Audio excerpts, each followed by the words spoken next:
The Wild West was a place where danger lurked around every corner. Some men wore badges and were sworn to uphold the law. Others lived by the gun, taking what they wanted and leaving bodies in their wake. But the line between lawman and outlaw wasn't always clear. Some of the deadliest men in the West were the ones people trusted the most. Others built their reputations through fear, robbery, and murder. These weren't just criminals. They were legends, and their names are still filled with awe and terror. In this video, we will tell the story of the most dangerous cutthroats of the Wild West. From cunning bandits to corrupt lawmen, these were some of the most dangerous cutthroats who ruled the frontier with bullets and fear. Jesse James wasn't just an outlaw, he was the outlaw. Born on September 5, 1847 in Kearney, Missouri, he grew up during the bloodiest period in American history, the Civil War. Like many young men of his time, he learned to kill before he learned much else. At just 16, Jesse and his older brother Frank joined a Confederate guerrilla unit, riding with notorious figures like William Quantrill and Bloody Bill Anderson. These men didn't fight in neat battle lines. They ambushed, burned, and butchered their enemies with brutal efficiency. That kind of violence changed Jesse forever. When the war ended, Jesse didn't hang up his guns.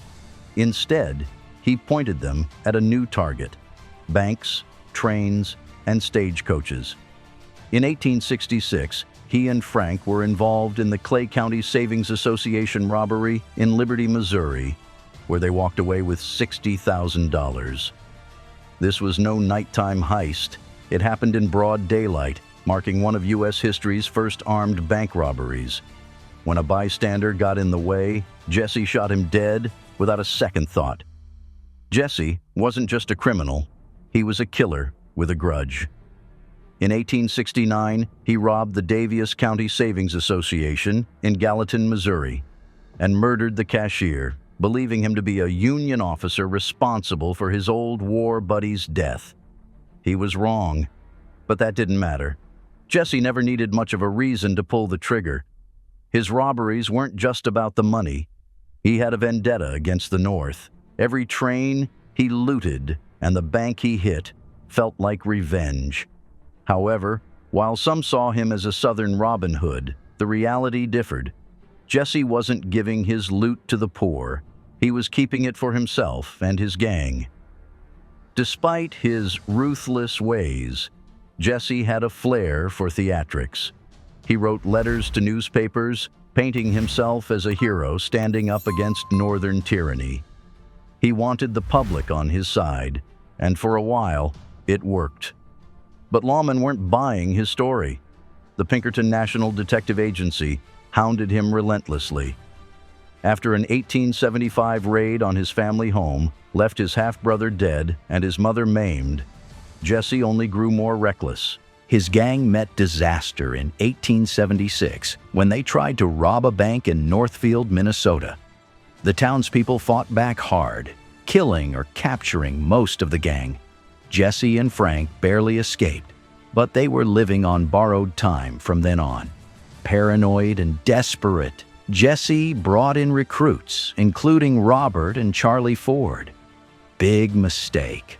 Robert Ford had already made a deal with Missouri's governor to betray Jesse for a hefty reward. On April 3, 1882, while Jesse adjusted a picture frame in his home, Robert Ford put a bullet in the back of his head. Jesse James lived and died by the gun. Some still call him a folk hero, but strip away the legend, and you're left with a ruthless killer whose luck finally ran out. If Jesse James was an outlaw with a cause, John Wesley Hardin was just a man who loved to kill. Born on May 26, 1853 in Bonham, Texas, Hardin was the son of a Methodist preacher. You'd think that might have kept him on the straight and narrow, but by 15, he had already committed his first murder. The victim? A black man during the Reconstruction era. From then on, Hardin was on a one-way path to infamy. When Union soldiers came after him, he gunned down 3 of them and went on the run. Hardin wasn't just a quick draw, he was a cold-blooded killer. By 1871, while working as a cowboy on the Chisholm Trail, he had reportedly killed 7 men. Some of them died in gunfights, others in drunken brawls. But the body count kept rising. One of his most infamous moments came in Abilene, Kansas, where he shot a man just for snoring too loudly in a hotel room. That story might sound like a tall tale. Still, with Hardin, you never knew. He once boasted about killing over 40 men. While he might have exaggerated, there's no doubt he was one of the most dangerous men of his time. Lawmen tried repeatedly to catch him, but Hardin had a knack for staying one step ahead. He left a trail of dead sheriffs and deputies across Texas, making him one of the most wanted men in the West. His luck ran out in 1877 when Texas Rangers finally tracked him down in Pensacola, Florida. They arrested him for the murder of Deputy Sheriff Charles Webb, and Hardin was sentenced to 25 years in prison. You'd think prison would have broken him, but Hardin spent time educating himself. After serving 17 years, he studied law and was released in 1894. For a brief moment, it seemed like he might turn his life around. He even became a lawyer. But old habits die hard. A year later, Hardin got into a dispute with John Selman Sr., an El Paso lawman. On August 19, 1895, while Hardin was playing dice in a saloon, Selman walked up behind him and shot him in the back of the head. It was a fitting end for a man who had spent his life putting others in the ground.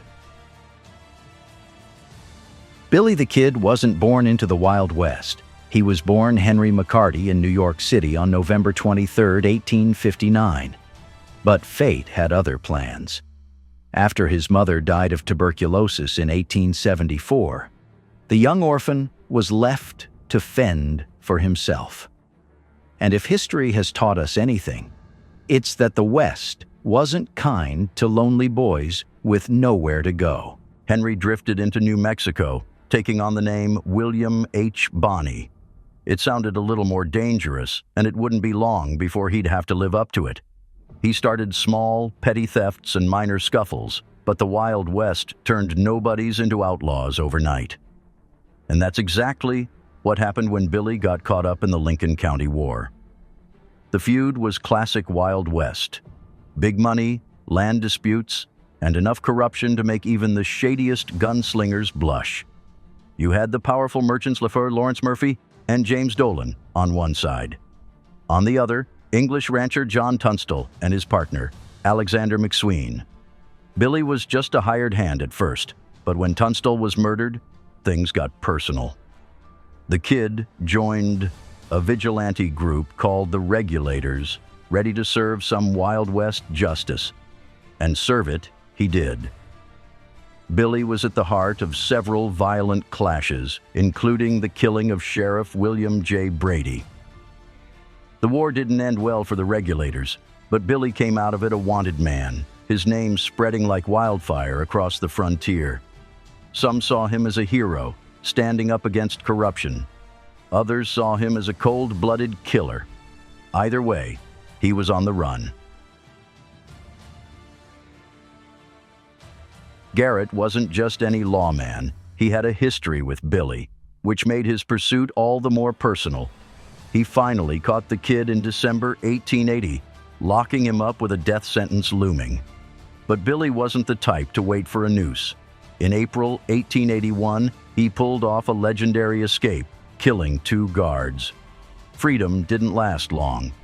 On July 14, 1881, Garrett tracked Billy to Fort Sumner. In a darkened room at Pete Maxwell's ranch, the sheriff fired a fatal shot, ending the young outlaw's life at just 21 years old.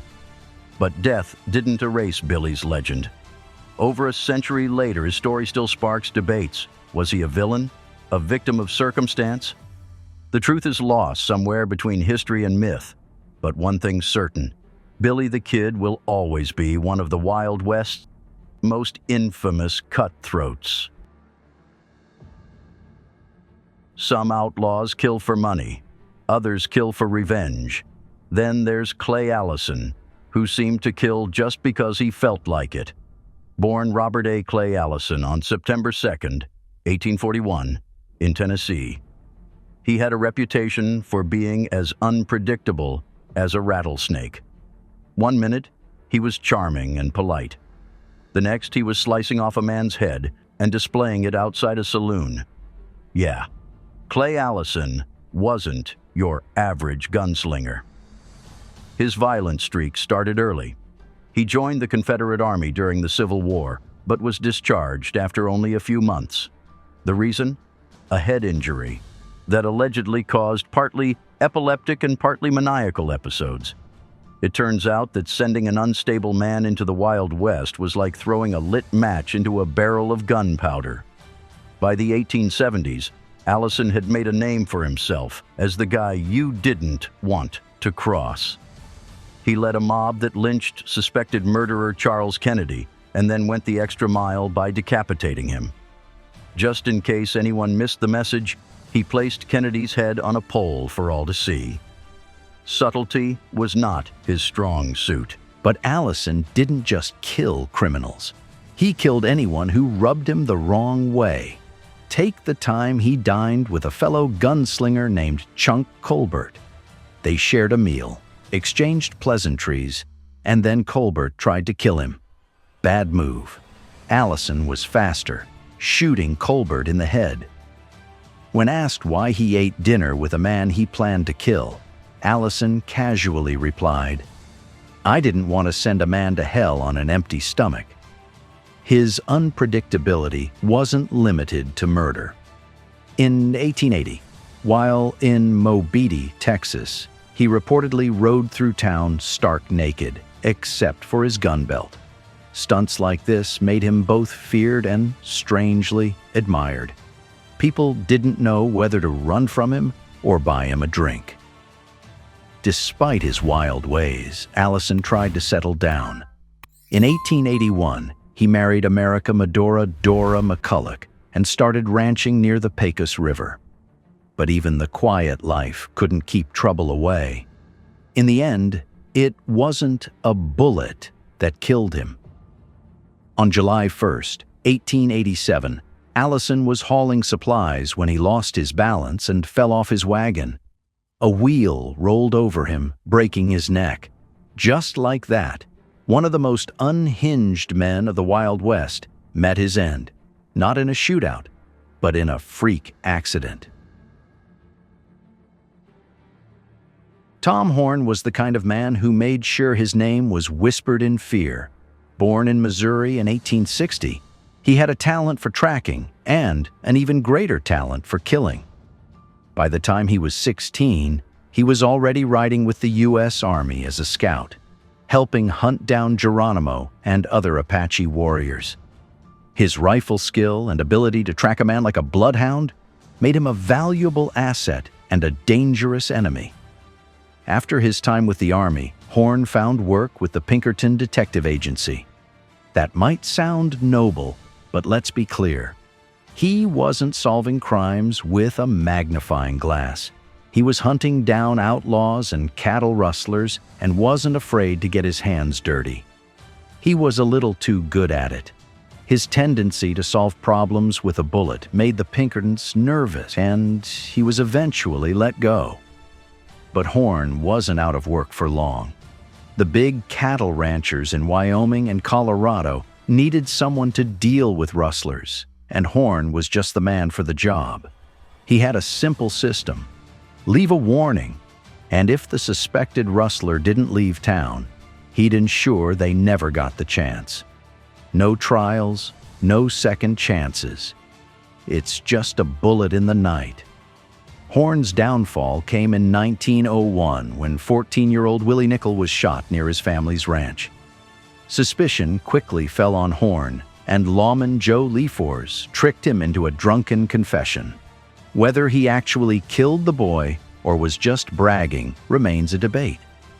Still, The jury wasn't interested in the details. Horn was found guilty and sentenced to hang. On November 20th, 1903, just a day before his 43rd birthday, Tom Horn climbed the gallows in Cheyenne, Wyoming. He went out as cold and fearless as he lived, cracking jokes before the noose tightened around his neck. Some argue he was framed, while others believe he got exactly what he deserved. Either way, Tom Horn's name still sends shivers down the spines of Wild West historians. Bill Longley wasn't just another Wild West outlaw. He was a walking nightmare. Born in 1851 in Austin County, Texas, he grew up in a strict Christian household, but that didn't stop him from becoming one of the most unpredictable and ruthless killers of his time. Some outlaws robbed banks or trains, but Longley, he killed people just because he felt like it. His first recorded murder happened in 1867 when he shot and killed a former enslaved man, Green Evans. From there, he spiraled into a life of violence, killing anyone who crossed him. He had a particular hatred for African Americans and those he saw as his enemies. If he had a grudge, there was no talking it out, just bullets. Longley claimed he had killed 32 people, though historians believe the number was much lower. Still, the confirmed deaths were enough to make him one of the most feared men in Texas.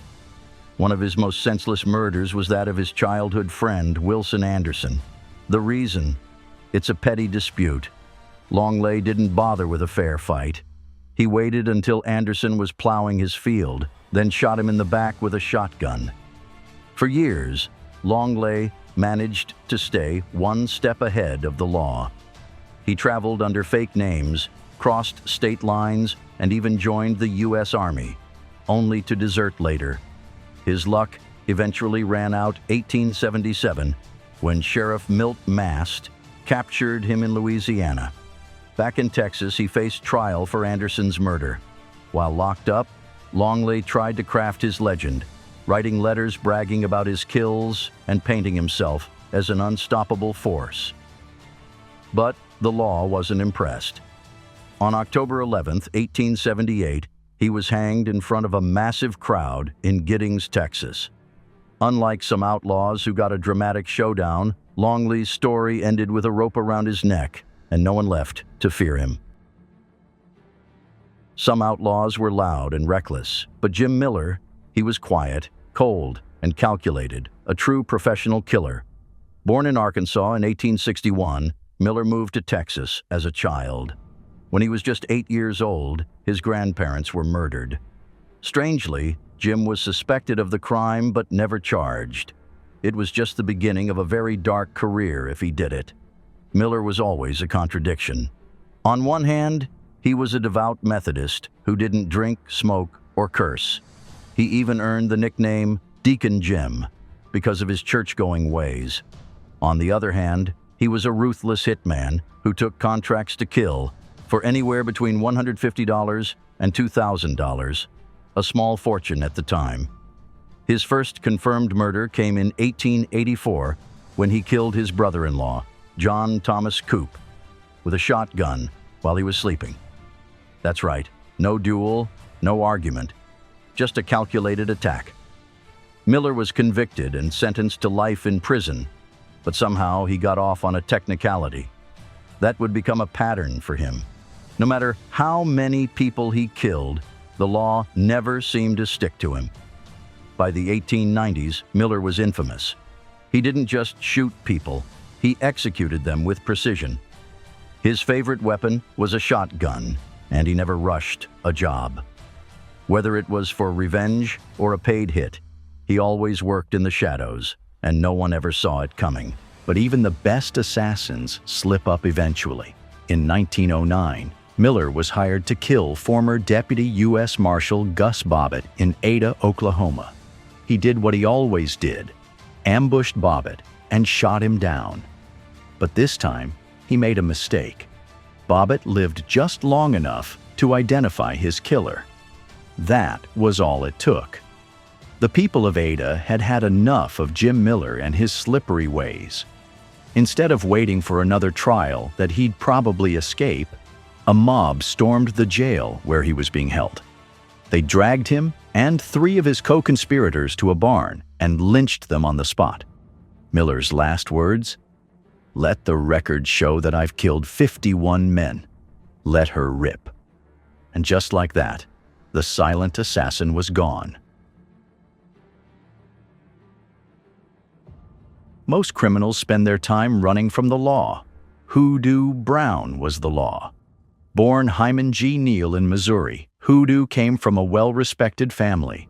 His father was a lawyer, and during the Civil War, he stayed loyal to the Union, a decision that made the family a few enemies. But young Hyman wasn't the type to follow in his father's legal footsteps. As a teenager, he worked as a printer's apprentice but had bigger ambitions. One day, he jumped onto a moving freight train and declared he was off to get your dern rags, a Wild West saying he was ready to make something of himself. And boy, did he ever. By 1879, he had reinvented himself as Hoodoo Brown in Las Vegas, New Mexico. Thanks to the railroad's arrival, the town was chaotic, swarming with outlaws, gamblers, and fortune seekers. Seeing an opportunity, Hoodoo made himself Justice of the Peace, Coroner, and Mayor of East Las Vegas, all at once. With that much power, he didn't just enforce the law, he was the law.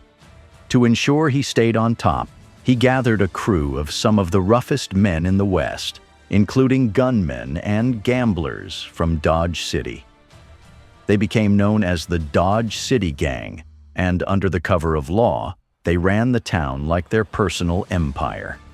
Stagecoach and train robberies? Check. Murder? Check. Extortion? Oh, absolutely. Hoodoo even manipulated inquests, declaring his gang's killings as acts of self-defense. If someone dared to challenge him, they'd find themselves behind bars or 6 feet under. His most infamous trick was how he ran the coroner's office. If a stagecoach got robbed and someone died, he'd hold an inquest, gather a jury, handpicked by him of course, and declare that the deceased had been killed in the line of duty. That way, he and his gang could keep looting without consequences. It was as corrupt as it gets. But even the wildest outlaw empires don't last forever. By 1880, the people of Las Vegas had had enough. Sick of Hoodoo's antics, they formed a vigilante group to clean up the town. Knowing the noose was tightening, Hoodoo did what he did best. He vanished. Some say he fled to Houston and talked his way out of legal trouble. Others claim he made it to Mexico, where he lived under a fake name. No one knows for sure. But what's undeniable is that Hoodoo Brown was one of the Wild West's most cunning criminals. Proof that sometimes the most dangerous outlaw is the one wearing the badge. And with that, we wrap up today's episode. Thank you for joining us once again. We hope you enjoyed this video. Remember to hit the subscribe button and turn on the notification bell so you will be the first to see our new updates. See you in our next video.